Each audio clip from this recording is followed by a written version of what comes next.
Bonjour à toutes, bonjour à tous, très heureux de vous retrouver pour cette nouvelle année de votre chronique cinéma. Nous sommes donc en 2019, ça ne vous aura pas échappé depuis quelques jours maintenant et je ne vais pas déroger à la règle en vous souhaitant une excellente année 2019 pour vous, vos proches, pleine de bonheur, de joie et bien évidemment de santé.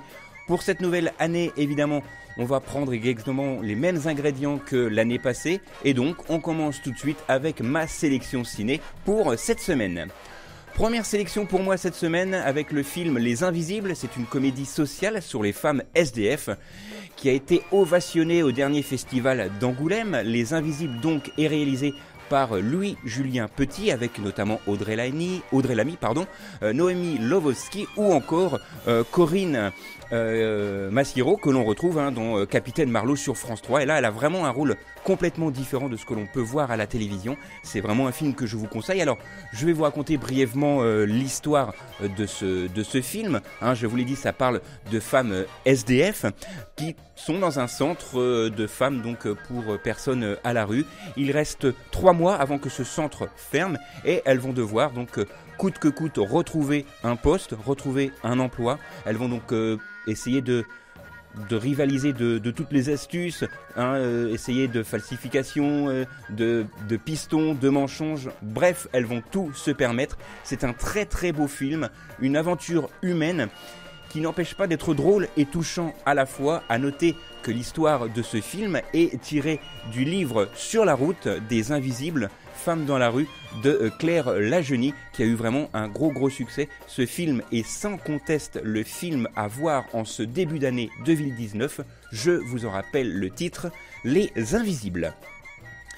Deuxième sélection pour moi cette semaine avec Forgiven, alors que ce film se passe au milieu des années 90, à la fin pratiquement des années 90, vraiment au moment de l'apartheid, au moment où Nelson Mandela nomme l'archevêque Desmond Tutu président de la commission Vérité de Réconciliation. Il va devoir donc se battre pour retenir le pays qui menace une nouvelle fois de se déchirer. Alors, chose importante sur ce film, ce que je ne vous ai pas dit, c'est que ce film est présenté et réalisé par Roland Joffray et ce film est avec Forest Whitaker notamment, alors même que ce film est une très très grande réussite, il souffre quand même pour moi de quelques longueurs. Je dirais également, et cela n'engage que moi, attention, que ce film Forgiven est loin des œuvres majeures du réalisateur que furent Mission en 1986 ou encore La Cité de la Joie en 1992. Rassurez-vous, cela reste quand même un très très grand cru. Je vous rappelle le titre de ce film, Forgiven. Troisième et dernière sélection cette semaine avec un film que nous allons tout simplement évoquer et non pas forcément développer. Il s'agit de Creed 2. Alors forcément on retrouve exactement les mêmes acteurs, les mêmes ingrédients. Ivan Drago est de retour 34 ans après avoir effectivement battu Rocky. Voilà, on va retrouver les mêmes ingrédients.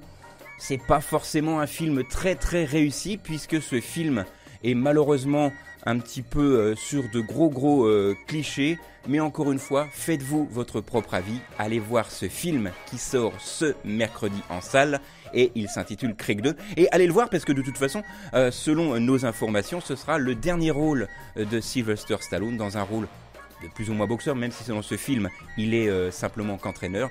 Allez, on se retrouve après le jingle pour ma sélection de films à la télé. La 1, la 2, mon prix dans le jeu. la 3, la 4, Je zappe et je mate. la 5, la 6. En sont les complices. Câblé, survolté, j'ai le syndrome du canapé. Première sélection à la télé donc ce mercredi 9 janvier sur Arte à 20h55 avec l'excellent film Mocha, un face-à-face exceptionnel entre Emmanuel DeVos et Nathalie Baye. Le pitch de ce film est somme toute assez simple, c'est une femme déterminée qui va essayer de comprendre pourquoi il y a eu un accident de son fils, pourquoi son fils est mort donc dans un accident.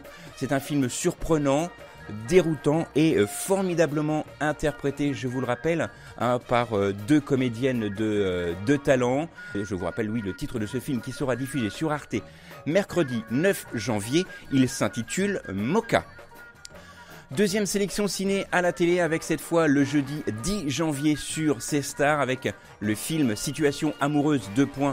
C'est compliqué, c'est une comédie sentimentale très attachante avec Manu Payet et Anaïs Desmoutier que l'on voit encore à l'affiche actuellement du film Sauver ou périr. Et cette fois-ci dans cette histoire, c'est l'histoire très simple d'un homme, un brin immature qui est sur le point de se marier et il va voir débarquer une fille dont il était secrètement amoureux lorsqu'il était au lycée. Très sincèrement, je vous conseille ce film. Voilà, il est diffusé le jeudi 10 janvier sur C-Star. Je vous en rappelle le titre, Situation amoureuse 2.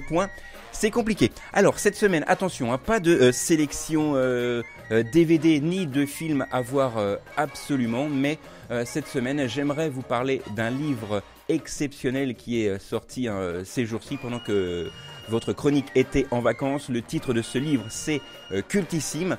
Dans ce livre, vous allez pouvoir découvrir 70 films cultes répartis sur près de 190 pages. Cette sélection de films démarre en 1927 avec l'excellent film de Fritz Lang, Metropolis, et se termine en 2011 avec le film Drive. Chaque film est présenté sur une double page qui expliquera justement pourquoi ce film est devenu culte selon la personne qui a écrit ce livre. Indispensable pour moi d'avoir ce livre dans sa collection. Ça vous permettra de voir les 70 films à voir au moins une fois dans votre vie. Vous découvrirez donc tous ces films. On débute, je vous l'ai dit, par Metropolis. On passe aussi par Les Diamants sur Canapé, Taxi Driver, etc., etc. Bref, possédez absolument si comme moi vous êtes cinéphile, je vous rappelle le titre de ce superbe livre aux élections du Node. Il est écrit par Guillaume Evin et il s'intitule Cultissime.